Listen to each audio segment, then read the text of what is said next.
Good morning, good afternoon, and good evening. Thank you so much for joining us, everyone.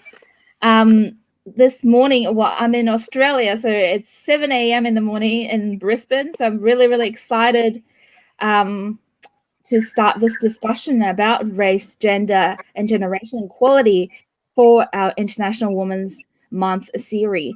So before we start, I'll just introduce the theme for UN Women again for International Women's Day and month is Women in Leadership, Achieving an Equal Future in a COVID-19 World. And the theme really celebrates the tremendous efforts by women all over the world, women and girls, shaping the more equal future. And we have come a long way, but we still have so much to do. Despite all the celebration of women, all over the world on stage and talking about fighting for equality and talking about rights, I still hear people are asking why we're so active, why are we talking about this all the time? What is wrong? What is the issue really? So I really want to take this opportunity for us all to come together and really share your experience in your life and what you are working on around this topic. And I know all of us, and we're all coming from different backgrounds, and we're all right now all from different parts of the world, and we all have a story to tell. And I think it's a perfect opportunity for us to do so. Recently in Australia, we had a march for justice march in all our major cities, and so many women around the country stood up and spoke out about their experience of rape, sexual abuse, domestic violence, workplace sexual harassment, assault, unequal pay, and so on and so on. These are some issues still happening in this modern world. And on top of that, for Asian like me only in America, Asian anti-Black movement or ethnic, we still have genocides happening in Africa. Women are living in fear from this racism and from these violence. So what is the future for us? What is future for our next generation, for our girls, our students in the future? So I really wanted to talk about these topics, so the race, gender, generation equality. So let me start by introducing everyone to Priya, and then we'll pass on to everyone introducing themselves to Priya. So tell us about yourself. What are you doing, where you're located, and why you're so passionate about gender and race equality? Hello, everybody. I'm Priya Patel, and as Ali mentioned, I'm from the United States. I'm in Texas. I'm also one of the co-founders for World Pharmacy Organization.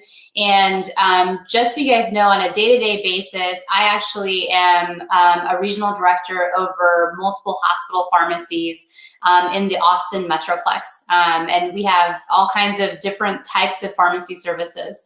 So as a leader in pharmacy, my job is really to advocate for my managers that are in our region, and as well as the pharmacists that are there as well. So when we talk about gender and equality and everything that Ali just mentioned, I feel like for me it's really important because one, I come from, my heritage comes from India, and my parents are in that country where things are getting better. I will say that they're progressing, but where I'm at today, it was unheard of. My mother would not be in a position like this in India because of a lot of the expectations that you have based on cultural norms, and just things that they're not used to, or they may not have accepted at the time. So for me, driving leadership, especially in the pharmacy space, is extremely important. And I think one of the things that I want to really talk about, and really why this is so important to me today, is that women add value to a workplace that men cannot. And I think it's an equal thing. I will say men have different, they complement women in so many different ways. But for women to bring in emotion, compassion, passion in general, all of those things are extremely important to drive your career and drive success. They often say that having a woman as your leader, like a CEO level or whatever of a large organization, adds an entire different aspect to that entire organization, where they're able to drive emotion and culture, where it's acceptable to actually talk about how you feel. Because at the end of the day, I'm in healthcare, I will say, and for healthcare, we're running an organization dealing with people. So if we can't express our emotions, and what women are really good at is they have that intuitive sense that our counterpart gender may not have, it's really a great balance that we bring, especially in the healthcare space when we're definitely driving patient care. So for me today, this is extremely important. And Ali, I'm really excited to have to hear your guys' aspect of why this is important and things that you guys have done in your own space. Yeah, thank you. Thank you so much, Priya, for sharing with us. And I think it's important to acknowledge our male counterparts, our supporters, and they're often our father, our grandfather, husband, boyfriends. So thank you for all of you out there who are supporting women, taking care of women, really, loving women, raising the next generation. I think, to be fair, like men or boys are often under the oppression of this toxic masculinity. Men and boys are hurting as well. So what can we do about it together to move forward and really create a better future for our next generation? So I'll move on to our next guest, Komal, if you'd like to share with us what you're working on and your story. Sure. Thank you, Ali, so much for having me here. It's a pleasure to be here amongst all of these amazing peers as well across the globe. So thank you so much. My name is Komal. I am a former national level pharmacist here in the UK, turned pharmacy career change coach. I actually used to be the head of dispensing and supply for the National Pharmacy Negotiator. That pharmacy negotiator is an overarching body here that negotiates the NHS contract on behalf of all retail pharmacies in the UK. And I used to head up their team who managed the drug tariff, which is like the national formulary as such. And really my experience in terms of being a BAME female, so Black, Asian, minority ethnic female, working for a national organization. When I started working at the organization back in 2011, I was the only BAME female pharmacist who had a head of position in the organization. And here in the UK, the makeup of pharmacy in particular is very female centric, right? It's very female heavy. So we have 62% of registered pharmacists in the UK are female, and 47% are of Black, Asian, and minority ethnic background. So when you put those numbers together, we're looking at like 27% of our workforce are female, and they are of BAME background. Yet when you look at leadership, that's not reflected. And that's what I feel very, very passionately about. Myself and two other pharmacists who are also senior leaders within the pharmacy profession here, we are very keen to support, BAME female pharmacists and them in their leadership aspirations, because we believe that diversity really, as hitting on what Priya said, brings that diversity of opinion, that diversity of background to everything that we do. And of course, it's representing our population. So, that is first and foremost the most important thing. We need to be representing our populations. So that's me. Yeah, thank you so much. And also it's what this talk is about, is really show up. We all showing up today. It doesn't matter where you are, what time in the morning or at night, we're all here showing up for those who are looking for someone to represent us. And I think, so yeah. Next, let's go to Colleen. Share with us your story and your work on the gender equality with FIP. Yeah, thank you. Great. So I'm Colleen, and I'm a pharmacist who works in the pharmaceutical industry. I also do some clinical article work for the Australian Journal of Pharmacy and the Australian Pharmacist, and work on a podcast. I've been doing my work to try to shine a light on stigmas, bias, and really trying to challenge the way that people do things. So basically, I think it starts with an awareness that people are aware that potentially they may have a view that may be biased towards certain people. And it's really to challenge people and make them open their eyes and really think, how can I make sure that everyone has the same opportunities? Because it is correct. We're not all represented in leadership boards. It would be great to see someone on a leadership board that represented you or a specific group of people. And I think that's the challenge. Currently with the FIP, we just released a collection this week on Monday. And there was some, articles written on sexual harassment, on maternity. I think that's an issue that isn't always spoken about, but affects the majority of people.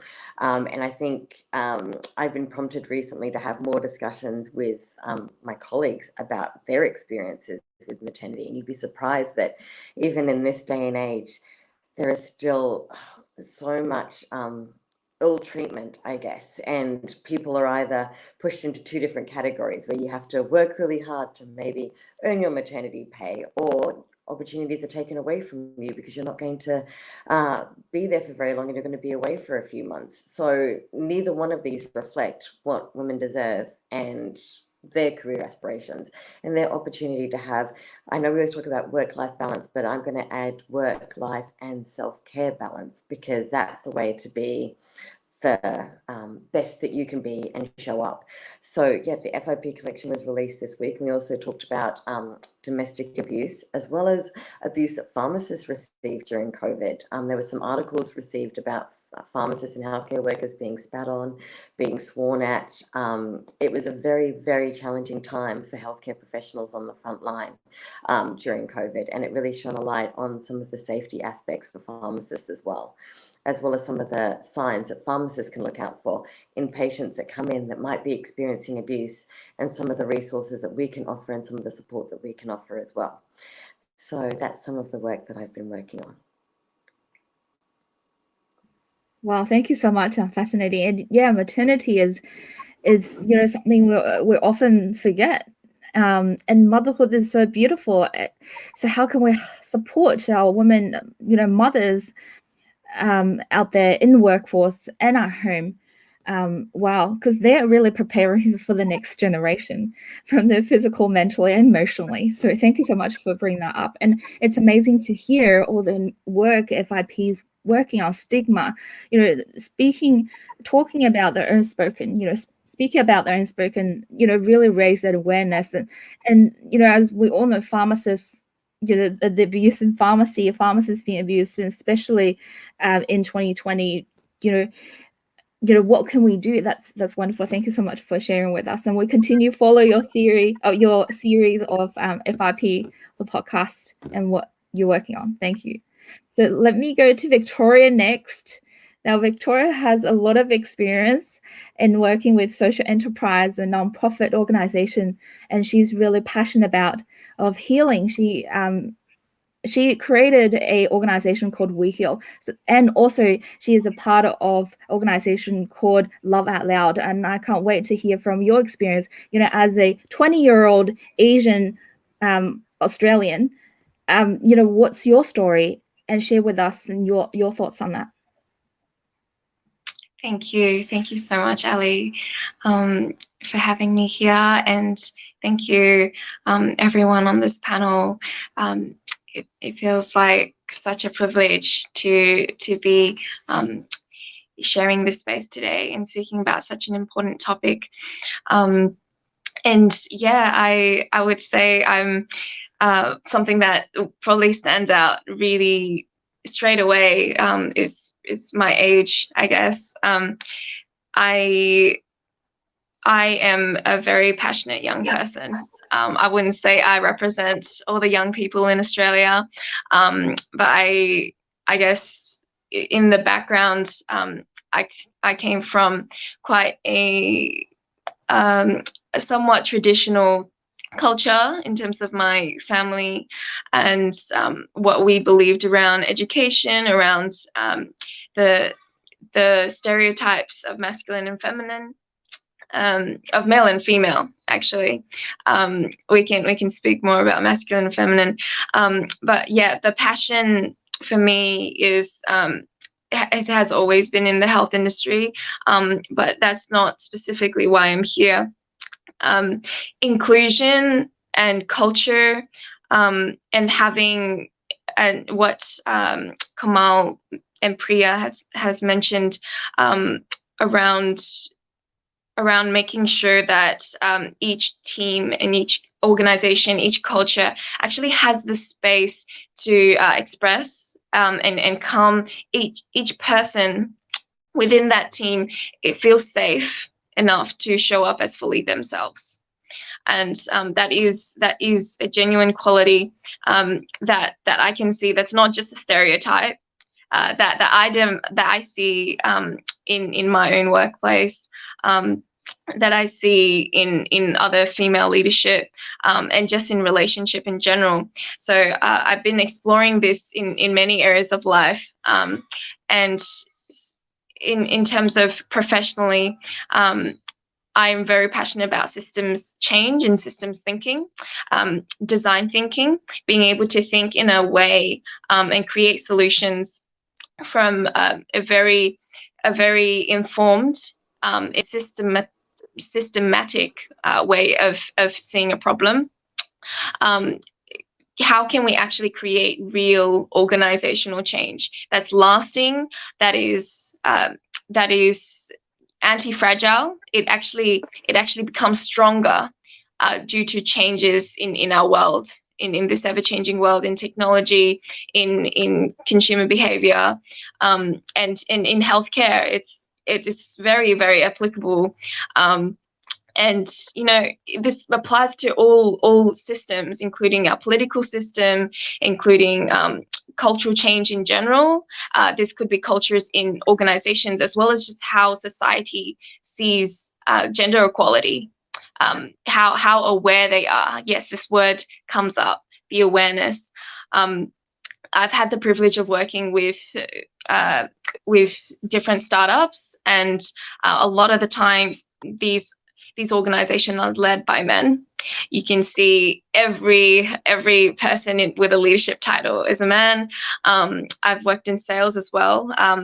Generally, in different industries, it's quite male heavy as well. And I would say the privilege of working in a startup, since it's such a small organization, you can actually see the effects and ripple effects of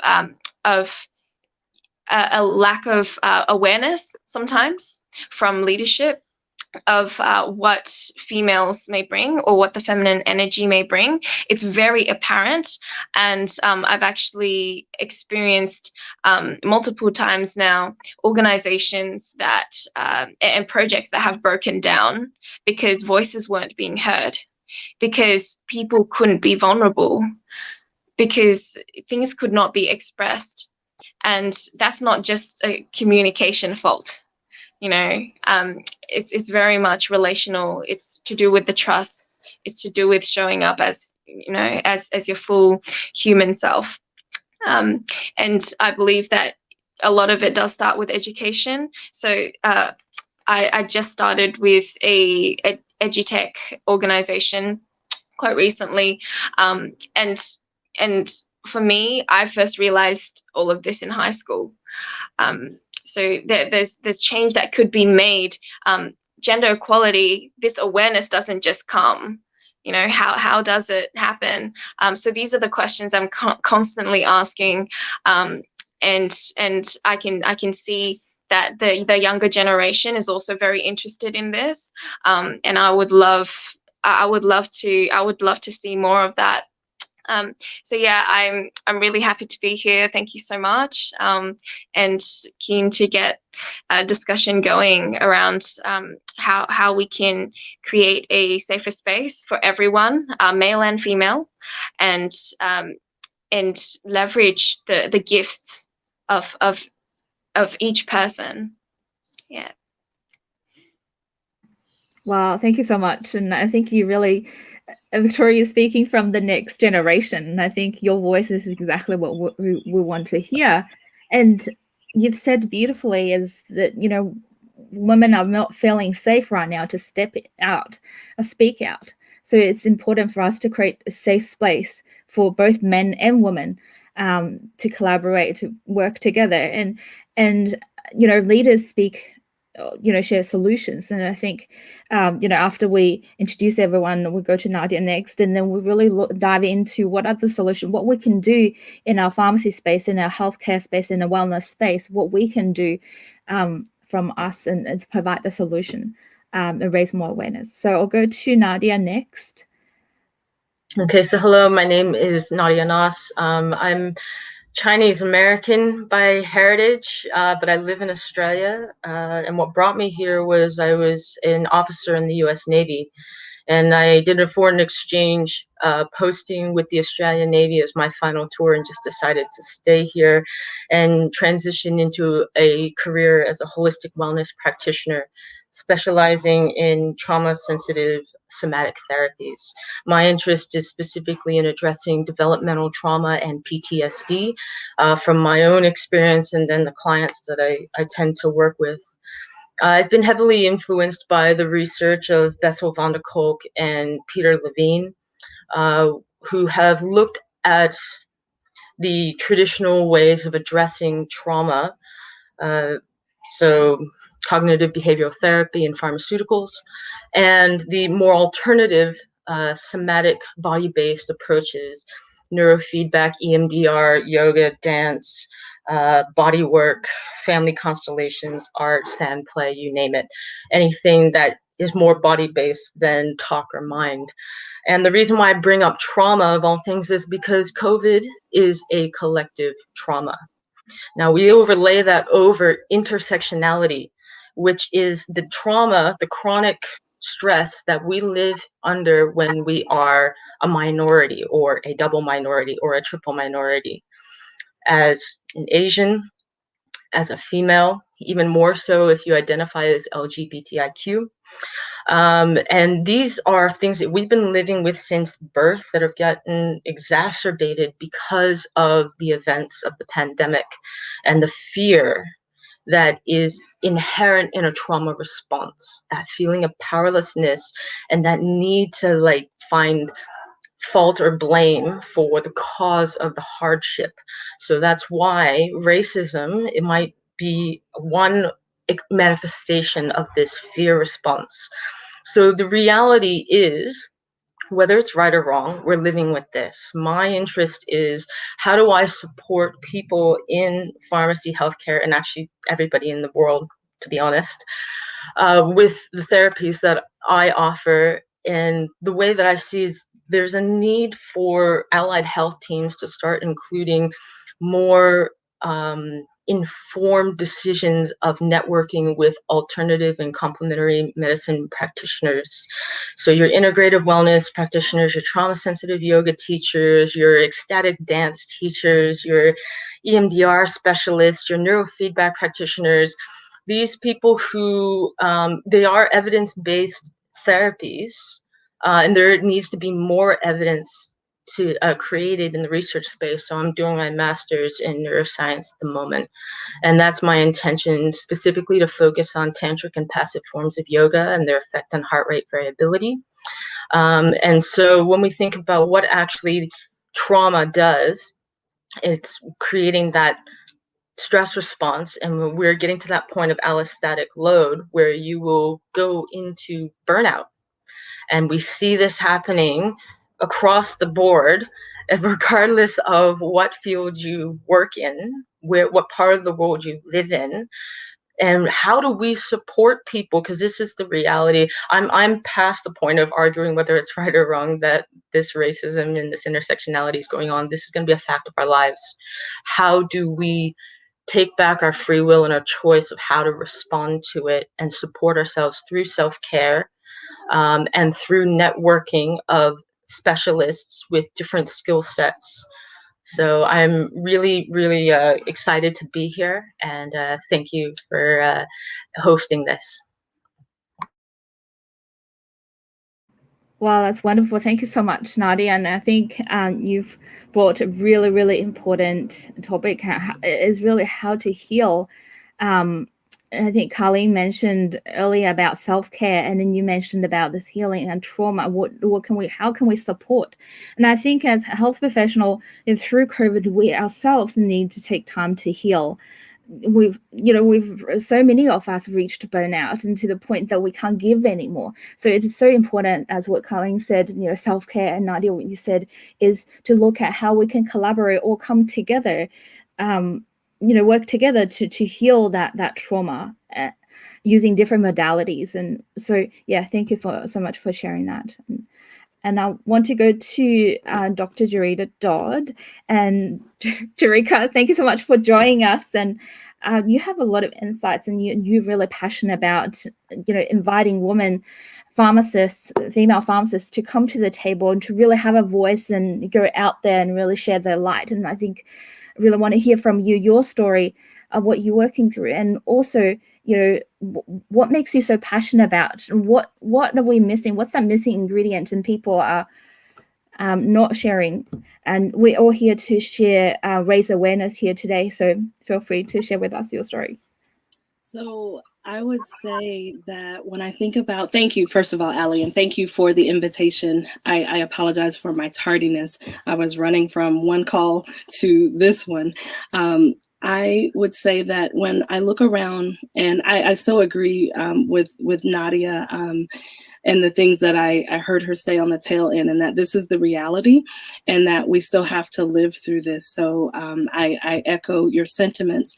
One of the things that I think makes me so passionate about what I do is, as pharmacists, we were trained a certain way. I don't care what country you're in, we were all trained a certain way. I see my good friend Kamal up there. Hello.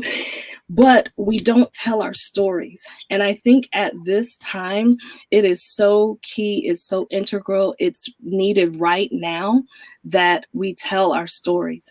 Because there are, I got on the phone with a woman that we work on a project together, and we hadn't had an opportunity to get to know each other personally.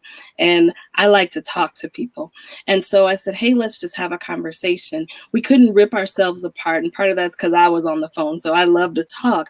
But the thing that we got an opportunity to do was share our stories. And it was amazing, though we were different nationalities, different races, what have you, we had still had some very common experiences.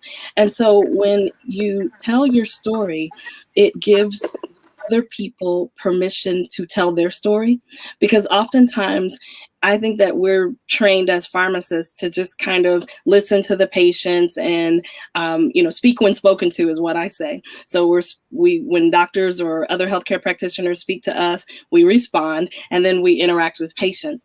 But I really believe that it causes us to almost become faceless. So people don't think of us as being humans that get burned out, humans that have experiences, humans that get tired, humans that want to have a hug as well. So that's why I think it's so important for us to share our stories, because I'll tell you what, especially for anyone in business, when you begin sharing your story, you will connect with people that you never, ever imagined. I tell people that telling your story, telling my story has brought so many people into my world, into my life, that would not probably have ordinarily been there because I told my story. That's how I met Ali. And so it's so important that we don't become like this faceless person with a mask on that just shows up to provide, to do whatever it is that we do in the world, but that we show up and that we are fully ourselves. Today, I'm not feeling well, or whatever it is that's going on. Yes, we still have a job to do, but still be human. And when people see that side of us, I think that one, they will begin to recognize us for the fact that we are human and we have feelings and emotions and all of that as well. But it will also give them permission to tell their story. Thank you. Yeah, thank you so much. And thank you so much, everyone, again, for showing up here to share your voice and your story, and to those who's out there, you know, we're on different platforms here and on YouTube, you know, all around the world. So I'm really excited that we're all here and sharing our story and your voice. So now we want to dive into more of the solution base and the solution for our future generations. The UN Women has a definition, or has a generation equality campaign that's running at the background. It calls for women's rights to decision making in all areas of life, equal pay, equal sharing of unpaid care, domestic violence, domestic work, and end to all forms of violence against women and girls, and healthcare service that responds to their needs. You know, that's a definition from UN Women. So what can we do together in our workplace and our day-to-day life?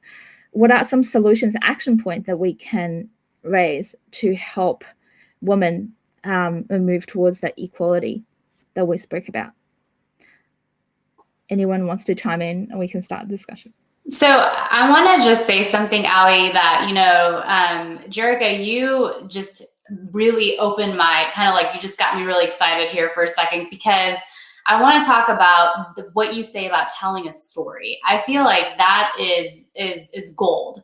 You know, I'll just say from my personal experience, I am a product of my mentors, right? So I'm in a leadership role, and before you came on, I'm in more of a hospital world, and so I'm in leadership in hospital. And even as a pharmacist, you have a whole team, multiple people that you're leading. And I've been trained by mentors, and I would say the majority of my mentors are actually male. And I am very thankful to them, extremely loyal. I mean, they are there to support me 100% of the time. I will say, though, that there's also this aspect where I was missing for a little bit, where I was very focused on the practical, objective, drive results, drive metrics, right? Like that's how I got to where I got. So I'm like a machine when it comes to driving results. And when leading people, I'll be honest, I struggled a little bit, because I was like, why is it so difficult? I can do everything else, but when it starts leading people, it's very difficult. So I started realizing a lot of it is understanding the person. You're in healthcare, you've got to drive people, emotions, exactly what everybody's been saying. And so I had an employee, and what I realized is through my years, I was like, man, I'm just seeing a lot of employees that can be difficult sometimes. What it was is that I wasn't understanding them, and I didn't understand their stories. And so as I started kind of growing into the understanding people, there was an employee, for example, that literally was struggling, and she was a high performer. She was very intelligent pharmacist. And we got to a point where we had many, many conversations, and now I was having that disciplinary action conversation. I was like, at that point, I was like, let me just put my human hat on and say, you know what, I am trying to understand why we're at this point. You are extremely bright. And then I was like, let's just put everything to the side. I am not your director for a second. Just put that to the side. What is going on?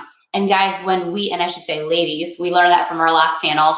Ladies, like, what I learned is, when she's told her story, she was going through a very tough time at home. She had a partner that was doing things that were hurting her. It was mostly mentally. She was not physically being hurt. So I asked those questions, and she was just struggling, and she was going through a divorce, and I had no idea. And when I started realizing that, she started opening up like a clamshell, and you started immediately realizing that she came to work feeling safe.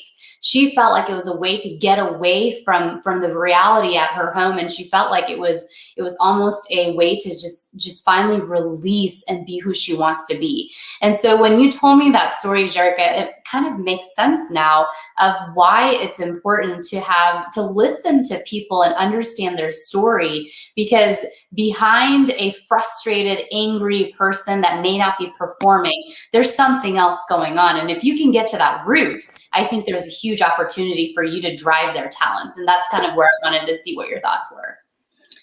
And one of the things that I would say, Dr. Priya, is that I think that's when we look at the problems like we've been talking about, and the list that Ali gave, very comprehensive list of the problems that women are facing, I think a lot of times we don't take the time to understand where other people are coming from. We assume that our life is their life and that the way we see the world is the way they see the world, which is part of the problem why we have some of the issues that we have in the world today.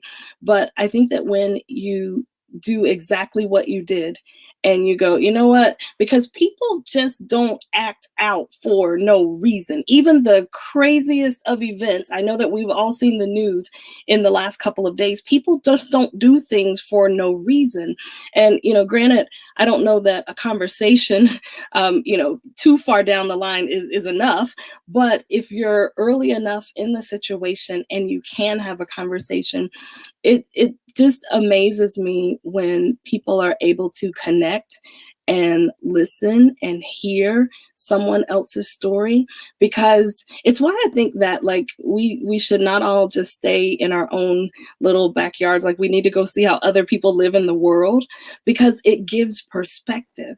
And so when we hear someone else's story, we have perspective on that list that Ali gave of things that women encounter, things that women walk through silently and never say anything.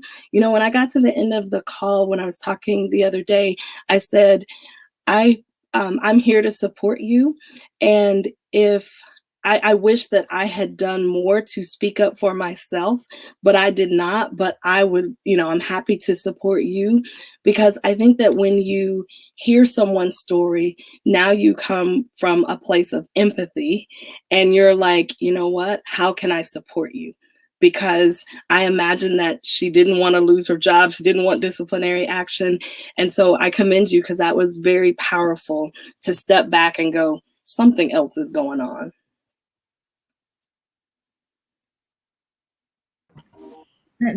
Thank you so much, Jerika. And I think it's so important. And I think you always push me on and always challenge me to show up and tell my story.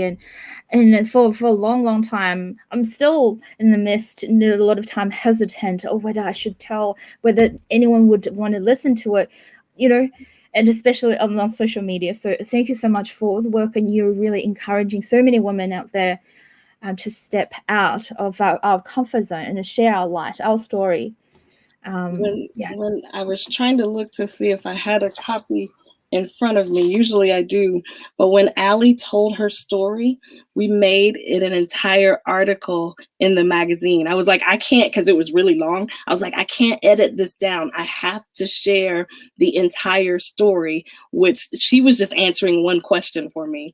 But it was so profound that I was like, I have to publish this.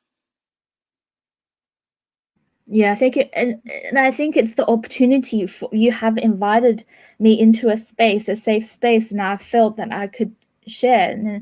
And I think that's it is an opportunity for us to show up, an opportunity for us to tell our story.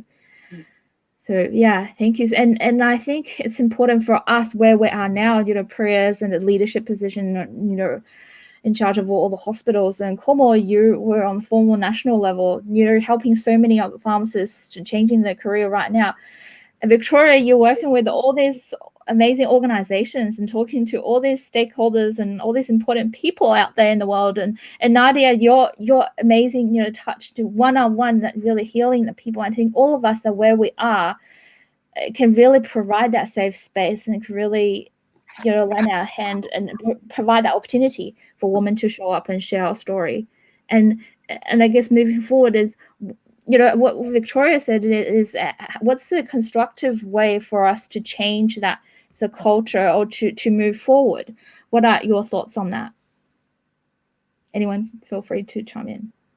I'd like to add just some kind of grassroots initiatives, I suppose, that we can be taking.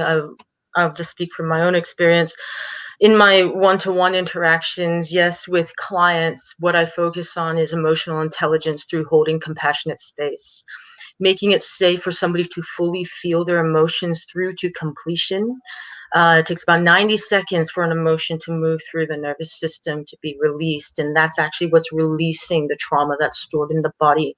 And when a practitioner knows how to hold that space without fixing the problem, without belittling or taking away agency or creating the shame response, that is what allows the healing. And by doing that, you're actually teaching the client to be able to do that for themselves. And they can turn around and do that for their partner, their friends, their family, whoever it is that they're talking to in the coffee shop, at work, wherever, right? And so this is the ripple effect on a one-to-one basis. Every time we're talking to somebody, are we actively listening? Are we allowing space for fear, shame, sadness, grief, guilt, anger, all of those emotions that normally we don't allow in social settings because it's just not okay? And can we change that paradigm by making it known, hey, I am a safe space. When you talk to me, everything's allowed, nothing's judged. And then when we move into groups, like starting a women's circle. So in the conscious community, the yoga studios, this is a big thing, you know, hey, let's just be a bunch of women, come together. Let's just share our stories. What's alive in you today? What are you struggling with? What are you feeling? And just having a safe space for women to just talk and share their story. Nobody's fixing anything. Nobody's judging what you're saying, right? And this causes them to open up. And then this can also be a time where we share what's working for us in the different modalities that we're exploring.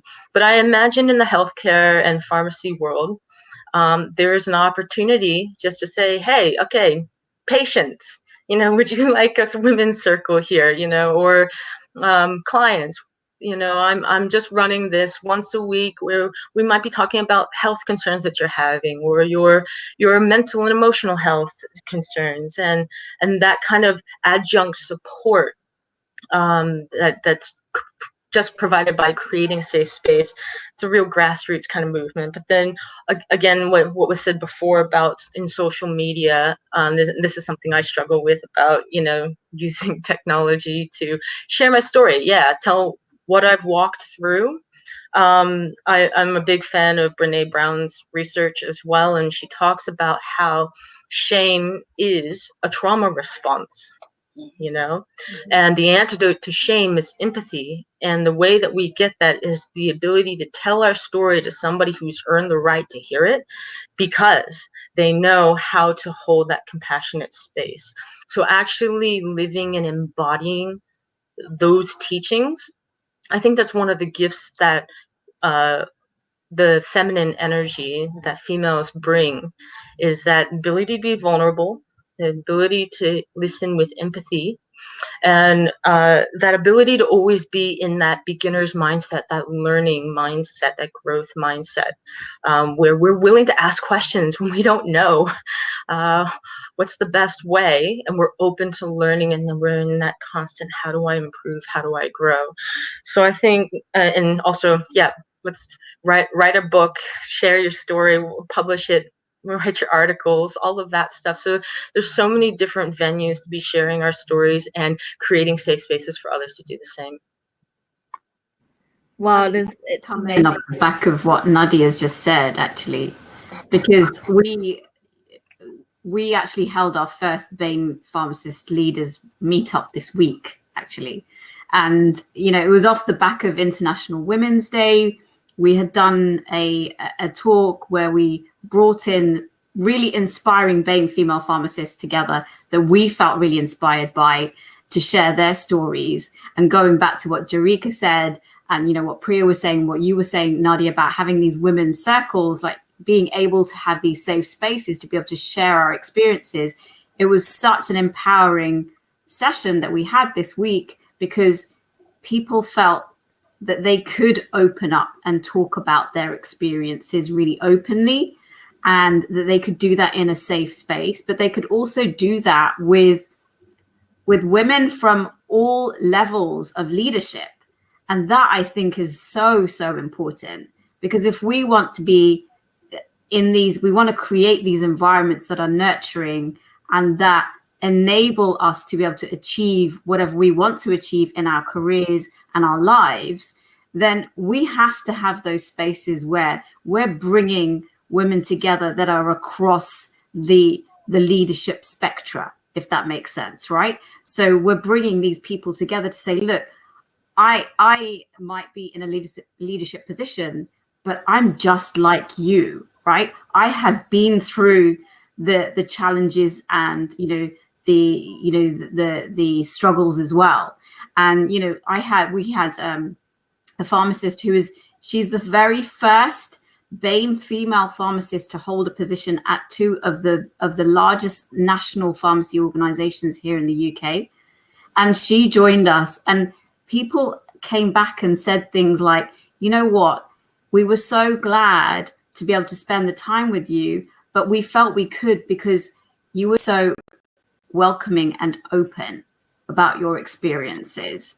And, and you didn't make us feel like we are a subordinate, if that makes sense, right? So I think we really need to open up the conversation from the perspective of having, people across the spectrum coming together. I think there's so much power in that. Como, like that's actually really, really interesting. You say that. It's like you want to create a safe space.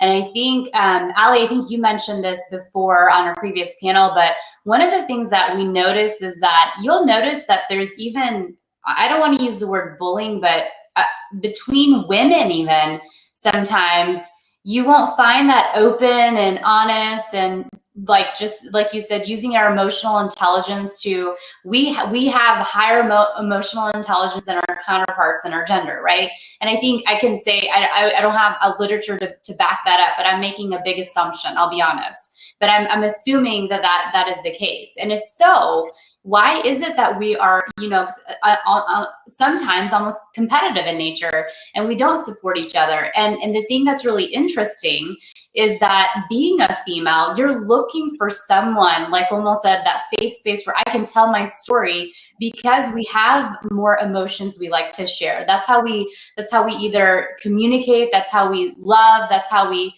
kind of create that connection between human beings. But it's very interesting that even when I sometimes need that, right, that safe space, I don't find that easily with other women sometimes. I have to look for those women to support. So I'm really interested to see, why do we think that is that case? To be honest, I agree with you wholeheartedly.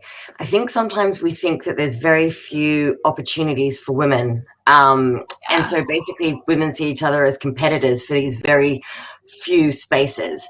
And it means that women feel like sometimes they need to develop some of those masculine characteristics to be able to fit in and to be able to show that they can contribute to a board or leadership role. And it means that we're kind of sacrificing our own authenticity to fit in and to have a place. And that's not desirable as well. Because we keep using this term diversity and inclusion. And to me, they're two different things. You can have a group that is diverse in nature, in gender, in race, but that doesn't mean that people are included. It doesn't mean that they're safe to share their voice and their experiences. And that's one way to tick a box, but not a way to make progress.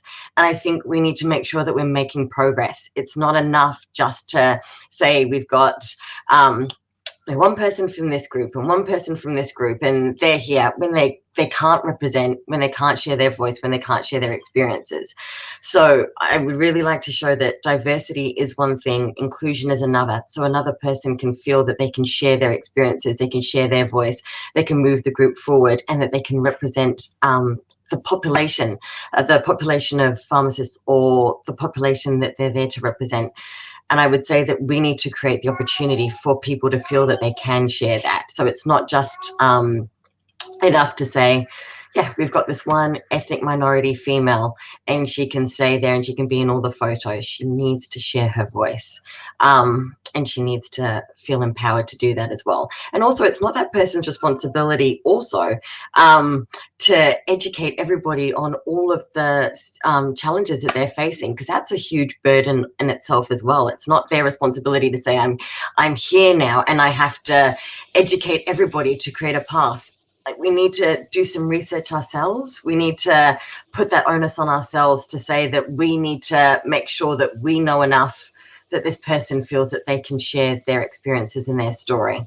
So it's so multifactorial, and it does involve a lot of work to make sure that everybody's voices are not only shared but understood and can make progress for womankind, for minorities.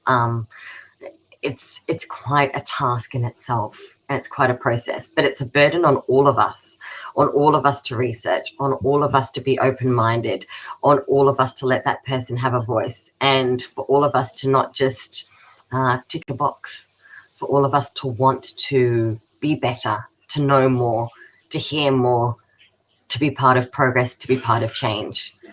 It's a big, big, tall order, and we all need to be open-minded and in the right place at the right time.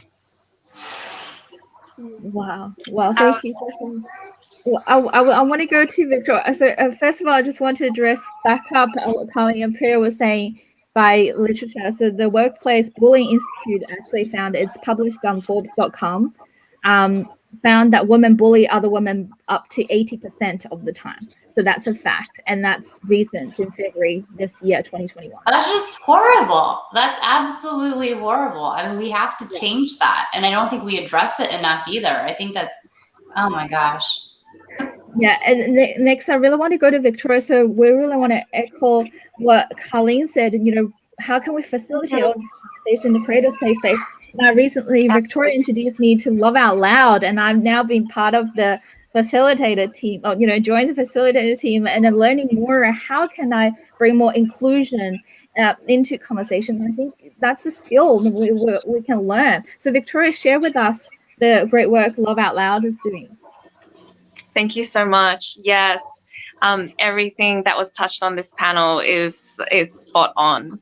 I like the fact that we are bringing attention to personal responsibility, because that is what's going to make real difference when each individual stops blaming, when women stop blaming men, when women stop blaming leadership, when women stop tolerating other people treating them a way that is unacceptable. When we take full responsibility of our own boundaries, our needs and our wants, and employers know this as well. And then before I speak on the safe space, which is really important, I just want to, I guess, emphasize this in a broader sense, not just in specific industries, but in general, the roles that people play. Employers, managers, leaders, we now already know there's enough research to see that diversity and inclusion is related to high performance, is related to results. A safe space in the workplace, a great culture attracts amazing people, and your people are what's going to make your organization succeed. And so employers, it's up to the leaders to actually recognize that sometimes it is genuinely difficult to speak up.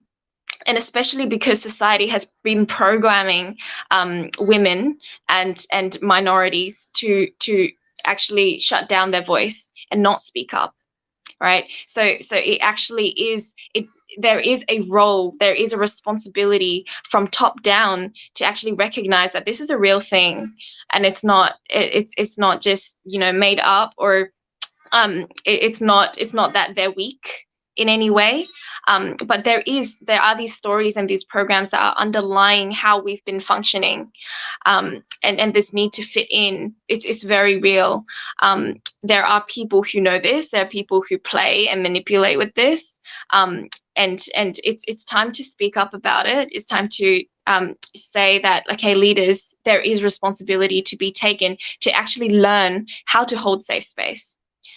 To learn to be a facilitator, to learn these skills in emotional intelligence, in emotional sensitivity, to be able to actually hear these really, really tiny voices that may be really quiet sometimes, you know, and yeah, very subtle in conversation.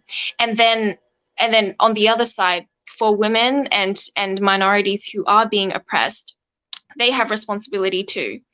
They have responsibility to speak up for themselves and to voice and to share their stories and to challenge the norm and to be the person who steps up first, because that's going to catalyze massive change. And yes, it is really scary. Yes, sometimes that means losing your job. Yes, sometimes that means losing that promotion, you know. And what's more important, you know, if we are all taking personal responsibility, that's where change happens. And Love Out Loud, I've been working, I've been heading up the partnerships for Love Out Loud, which is an organization and a movement that centers around choosing love over fear. And that's on every level, including in our nervous system, our state that we are in. What do we bring into the workplace? Are we always fearful to speak up? Are we always fearful to challenge norms? Even in leadership, like leaders are scared, you know. And love is that solutions mindset, is that expansiveness, and that safety, that permission piece. So we train facilitators in how to actually hold that space for employees, for groups, for our relationships, for ourselves. And it always does start from ourselves. It always starts from working. It's the work. You can't not do the work on our nervous system, the work on recognizing, oh, I'm playing a past programming that makes that says that I always have to show that I'm not as worthy as you, or that I have to, you know, that I have to prove myself in order to be worthy in the workplace, in order to earn more money, you know, in order to be successful. I have to play the game like a man. You know, all of these stories that we actually believe, these belief systems, these programmings that are encoded in our physiology, that makes us so scared to speak up when the time comes. That only happens because we haven't done the work, and we can't blame people for not doing the work ourselves, because it is all about us and taking back that sovereignty and that free choice. That is investing in yourself, and there's no way around that. But when we do the work, we do take that power, you know, and we become leaders. We become the person who has the courage to break the mold. And all of you, like on this panel, you guys are demonstrating it. You are creating the spaces already. You have that awareness, and I can tell that we're all working on it. It never really stops, right? We constantly catch ourselves because these things are ingrained, and it happens all the time. So yeah, I invite everyone, whoever you are, whatever your role is, whatever your responsibility is as a leader or as an employee, all of you play a very important part in the big picture. And unless you enable the other side to do what they do, you actually have the power to change things. So yeah, thank you for the opportunity to share that. Facilitating is holding space. And it might be completely new to you as a leader, but that's a skill to be learned, and you can be a powerhouse like that. So yeah, like it's doing the research, doing the education, working on yourself. Thank you so much. I'm so glad that Victoria talked about. I mean, Victoria, the work that you're doing sounds absolutely incredible, to be honest. Like, I'm so in awe of everything that you are doing. It's amazing. And it's really interesting that you talked about self, because we asked a question to our group this week. And that question was, what were the perceived and the actual barriers that you faced in reaching leadership positions? And the number one thing that came up was your own self-belief. You know, how you perceive yourself was the number one thing that came up. And I think we underrate this so much, because we spend most of our lives looking at our employers and saying they're not doing the things that they need to do in order to progress me. They're not training me. They're not giving me the opportunities.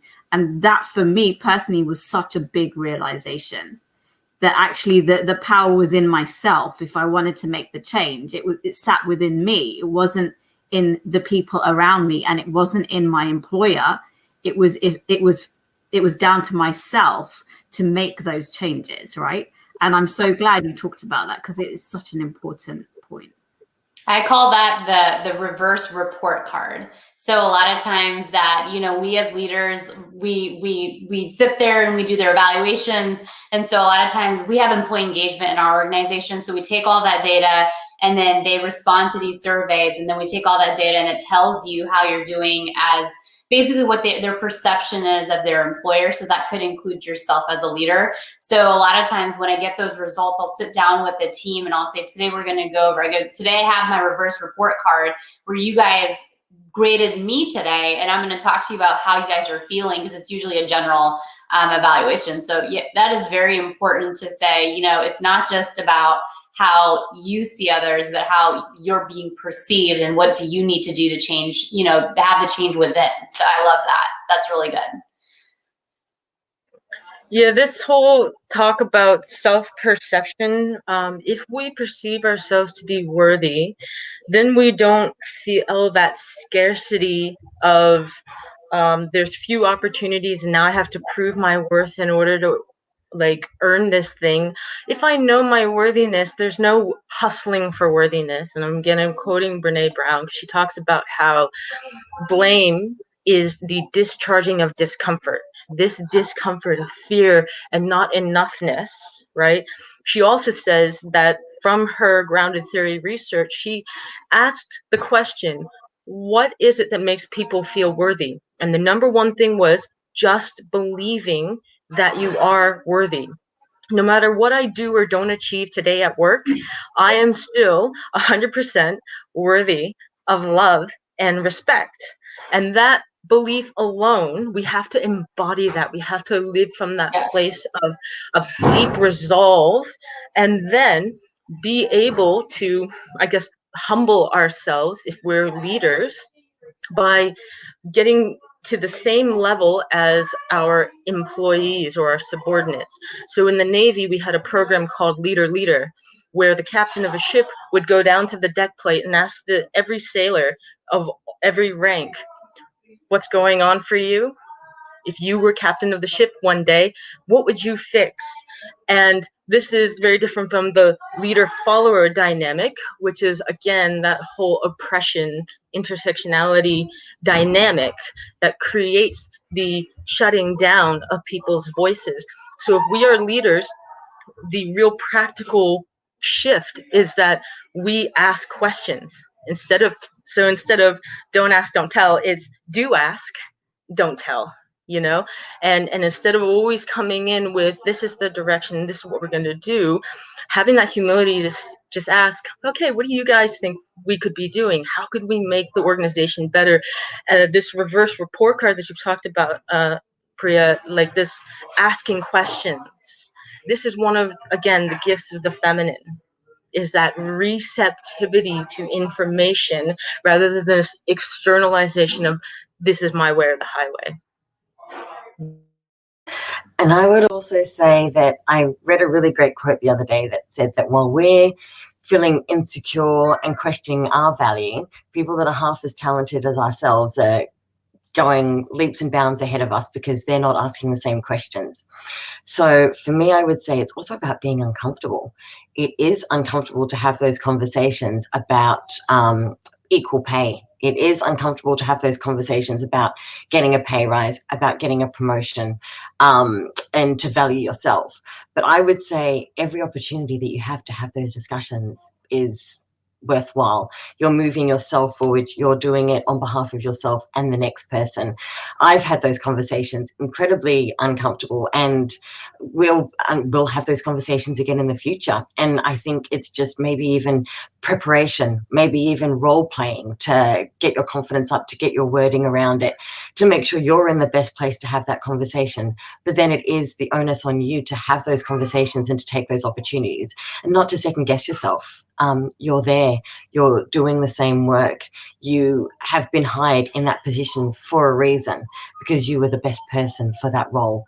So then feel confident in yourself to go for the next role, and feel confident in yourself to ask for that pay rise. Don't second guess yourself. Just make sure you're the most prepared you can in that space to go to have the best opportunity to get that, because then you're making a space for the next person. You're having a voice in that space to create awareness of other issues that other people similar to yourself are facing. So you're already creating a way, you're already making progress. And I would say to take as many opportunities as you can to do that without ever second guessing yourself and asking, am I worthy? Saying that by having that position, you are worthy. And by having that position, think about the next position, think about the next equal pay discussion, and think about the next opportunity to create a way and pave a way. It's each of our responsibilities to do that, and it is a burden and it is work. But think about how blessed you are to be in that position in the first place, and to be creating a way for other women to do the same. When it comes to the practicality, when it comes to the practicality of sitting in the discomfort, like the somatic practices that make us more familiar with the feeling of discomfort. So whether you're having an embodiment practice like yin yoga or somatic presencing, dropping your feelings, dropping your awareness into your feelings and sitting with them and holding space for them in yourself as well as with others, this is what prepares us. So when we're having that difficult conversation, we're familiar with these emotions coming up and they don't hijack the brain. We're still able to have the conversation even as we sit with those emotions. And so training with therapists who work in that space. Victoria. Yeah, Wow. amazing. I just want to share one more thing. Everything that we've shared in this panel is so amazing and gives permission to women. And I also want to bring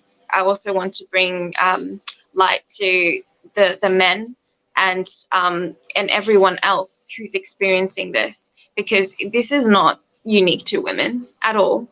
Women may be, the victim a lot of the time, perpetuating like that. But this is everyone in all different contexts. So if this speaks to you as an audience member, as a leader, no matter who you are, no matter how you identify, take this on. And that this is the permission piece for you. And yeah, just fully, no matter who you are. I just wanted to bring that.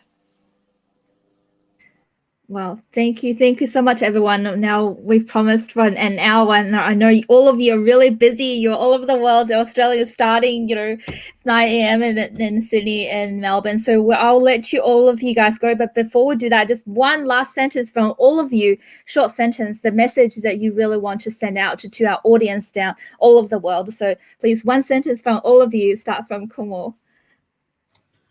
Well, I think I'm going to go back to what I said a little while ago, self-belief. Work on your own self-belief, because that's going to be the biggest needle mover in your life. So, yeah, self-belief.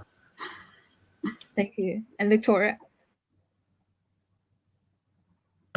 I would say my piece is take personal responsibility and be in integrity with yourself. Thank you. Nadia? Self-care and self-education. Learn from those who are embodying the actual day-to-day, moment-to-moment practices that enable us to show up in our authentic self, no matter how uncomfortable it gets. Thank you. Colleen? You have the permission to be authentic, to be yourself, to go for the next position, to share your voice, to make progress, and to create a pathway. Never doubt yourself. Never ask the question. Keep going for opportunities. Keep making progress. Keep creating a path. Wow. Jerika. I would say that you have to decide if you're going to be part of the problem or part of the solution. There is no middle ground.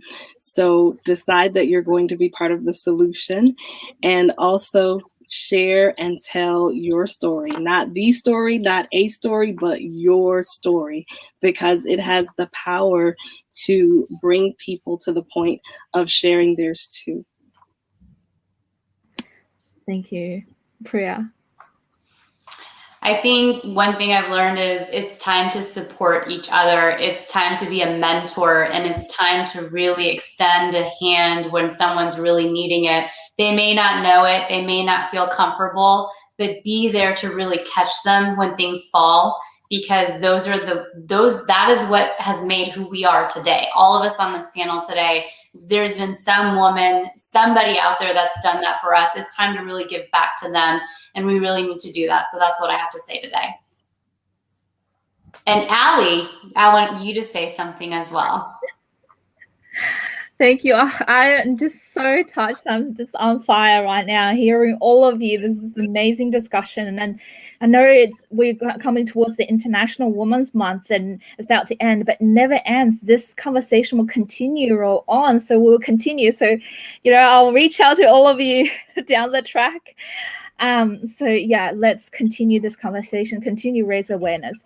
And my last words would be choose to challenge as hashtag everyone. If you're watching this, if you're watching replay, hashtag choose to challenge, and you're worth it.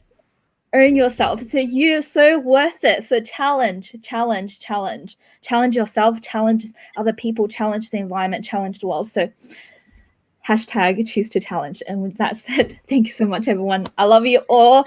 Have an amazing day, night, and afternoon. Thank you. You're amazing. Thank you.